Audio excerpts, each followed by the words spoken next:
মধ্যবিত্ত মানুষদের জীবন হলো এরকম, জীবন না পারবে কারোর কাছ থেকে চাইতে, না পারবে কারোর কাছ থেকে খুঁজতে। যতই আমরা কষ্ট করি না কেন, কখনো আমরা এরকম ভিক্ষাবৃত্তি বা কারো কাছে হাত পাতে এগুলো আমরা আসলেই মধ্যে একটা লজ্জার ব্যাপার মনে করি।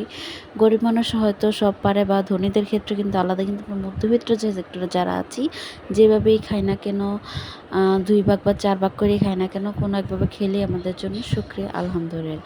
সো আসসালামু আলাইকুম, সবাই কেমন আছো? আজকে হচ্ছে একটা রেসিপি নিয়ে চলে আসলাম।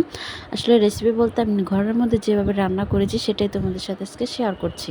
সেটি হচ্ছে বরবটি দিয়ে ডিম রান্না করেছি। সো কীভাবে করেছি দেখতে পাচ্ছ। যদি ঘরে কোনো কিছু না থাকে, কম থাকে, তখন আমরা যেভাবে খাই আর কি। অযথা আমি মনে করি কারো কাছ থেকে ধার আনার থেকে কারো কাছে বলতে যাব আনার জন্য, পরে না করবো, এটাও একটা নিজের লজ্জা। যতটুকুই আছে সেটা দিয়ে খাওয়ার চেষ্টা করাটাই উত্তম। সো আমার যতটুকু আছে আমি ততটুকু দিয়েই খাবো।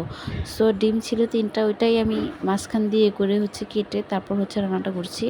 বটবটি, আলু আর হচ্ছে ডিম দিয়ে রান্নাটা করব। যেহেতু ঝোল রান্না করব, সব একটু সাথে থাকেন, আশা করি ভালো লাগবে। দেখো ডিমটা আগে বেছে নিয়েছি, অবশ্যই তেলের মধ্যে একটু হলুদ আর লবণ দিয়ে নিয়েছি। তার জন্য হচ্ছে কালারটাও দেখতে পাচ্ছ, সুন্দর হলুদ হলুদ একটা কালার আসছে। তো এইভাবে হচ্ছে আমরা আগে ডিমটা বেছে নেব। ইচ্ছে করলে বটবটিটাকে বেছে নিতে পারেন, না আমি সরাসরি হচ্ছে কষানোর মধ্যে পেঁয়াজ মরিচ দিয়ে হচ্ছে প্রথমে আমি আলুটাকে ভেজে নেব। ঠিক আছে, আলুটা আগে ভেজে নেব, কারণ যাতে আলুটা একটু সুন্দর থাকে, নাহলে আলু কিন্তু দেখা যায় নরম হলে ভেঙে যায়। সো আমি আলুটা আগে একটু ভেজে নিয়েছি। আলুটা ভেজে দেওয়ার পরে হচ্ছে আমি একটু বটবটিটা দিব। বটবটিটা যেহেতু একটু নরম, পরে দিব। এই যে দেখো বটবটিটা ধুয়ে হচ্ছে আমি দিয়ে দিয়েছি। এখন একটু নাড়াচাড়া দিব, তেল দিয়ে ভালো করে এটাকেও বেছে নেব। তো এভাবেই হচ্ছে আমি রান্নাটা শুরু করছি। তো সাথে সাথে আমরা একটু গল্পও করি, রান্নাটাও তোমাদের সাথে শেয়ার করি। আসলে কে কীভাবে রান্না করেন জানি না, হয়তো আমাদের সবাই ভালো জানেন, আমি ততটা রান্না ভালো জানি না। তো নিজের মতন রান্না করার যতটুকু চেষ্টা করার আপুরা আমি করছি। যদি ভুল ত্রুটি হয় অবশ্যই আমাকে কমেন্টের মাধ্যমে জানাবেন, ইনশাল্লাহ শুধরিয়ে নিব। কিন্তু রান্না করতে আসলে ভালো লাগে। আগে আসলে আমি রান্না করতে জানতামই না, এখন আলহামদুলিল্লাহ অনেক ভালো। তো দেখো এটা একটু ভাজা হওয়ার পরে এটার মধ্যে হলুদের গুঁড়ো দিয়ে দিব, একটু হালকা গুঁড়া মরিচ দিয়ে দিব। ঠিক আছে, তারপর হচ্ছে লবণটা দেবো। আগে এটা একটু একটু নাড়াচাড়া করে নেব, ভালো করে নাড়াচাড়া করে নেব, যাতে মশলাটা হচ্ছে ফুল ইয়েতে লাগে, সুন্দরভাবে হচ্ছে যাতে মশলাটা সেট হয়। তারপর হচ্ছে আমরা লবণটা দিব। ঠিক আছে, সবাই সাথে থাকো, আশা করি ভালো লাগবে। আসলে তরকারিটা এত ভালোভাবে নিজেও বুঝতে পারিনি। যাক আলহামদুলিল্লাহ, রান্না যখন হওয়ার পর খেয়েছি আলহামদুলিল্লাহ খুব ভালো লেগেছে। সো আপনারা ইচ্ছা করলে ট্রাই করতে পারেন ইজিলি।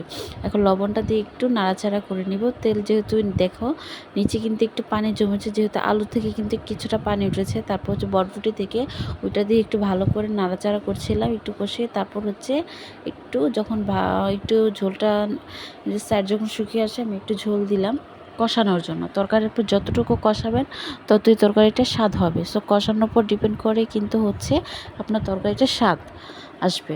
সো একটু ভালো করে নাড়াচাড়া করে নিয়ে নেবেন। একটু ভালোভাবে আমি এটা ঢেকে দিয়েছিলাম, ঢেকে কষিয়ে নিয়েছি, তোমরা দেখতে পাবে। এখন হচ্ছে আর একটু কষিয়ে নেব। ঠিক আছে, একটু কষানোর জন্য আর একটু পানি দিয়ে দিলাম। একটু ভালো করে হচ্ছে ঢাকনা দিয়ে ঢেকে দেবো, যাতে সিদ্ধটা ভালোভাবে হয়ে যায় আর সুন্দরভাবে যাতে রান্নাটা হয়। এই যে দেখো লাস্টের সাইড, আসলে এটা মনে উঠানো হয় নাই। তো এই যে আমাদের তরকারিটা হয়ে গেছে প্রায়। আমি ততটা ঝোলও দিই নাই, ততটা বেশিও না, যেতটুকু পানি দিয়েছি একটু শুকানোর পরে কি মোটামুটি হয়ে গেছে।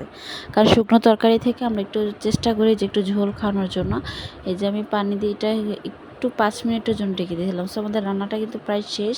এটা খুব অল্প সময় হচ্ছে রান্নাটা করতে পারবা। লাস্ট টাইম যারা যখন ডিম রান্না করবেন তার উপর হচ্ছে আপনারা জিরে গুঁড়ো দেবেন। জিরে গুঁড়োটা ডিম তরকারিতে কিন্তু স্বাদটা ভালো আনে। সো আপনারা হচ্ছে জিরে গুঁড়ো দিয়ে দিবেন। আমিও লাস্টে দিয়েছি, বাট ক্লিপে হয়তো উঠেনি। তো এই যে আমাদের রান্নাটা প্রায় হয়ে গেছে। আমি জানি না কেমন হয়েছে, অবশ্যই কমেন্টে জানাবে। আসলে আমাদের যতটুকুই আছে ততটুকুর মধ্যে খাওয়া উচিত বা ততটুকু খরচ করা উচিত, এটা আমি মনে করি। আপনার যতটুকু টাকা থাকবে আপনি ততটুকুই খরচ করবেন, বেশি বাড়তি কখনোই খরচ করবেন না, কখনোই সেটা ভালো বয়ে আনবে না। সো যতটুকু আপনার নিজের আছে ততটুকু ব্যবহার করুন, তাতেই হচ্ছে সবার জন্য মঙ্গল। ঠিক আছে, তো ভিডিওটি যদি ভালো লেগে থাকে অবশ্যই লাইক কমেন্ট করতে ভুলবেন না। অবশ্যই কমেন্টে জানাবেন কেমন হয়েছে, আর আমাদেরকে সাপোর্ট করবেন আপনারা। ঠিক আছে, আর এই যে দেখো রান্নাটা কিন্তু প্রায় হয়ে গেছে। আমি জিরে গুঁড়োটাও দিয়ে দিয়েছি। তো আস্তে আস্তে একটু যখন শুকিয়ে যাবে তখন হচ্ছে করবেন। আর অবশ্যই আজকে পর্যন্ত সব ভালো থাকবেন। আল্লাহ হাফিজ। থ্যাংকস ফর মাই ওয়াচিং মির ভিডিও।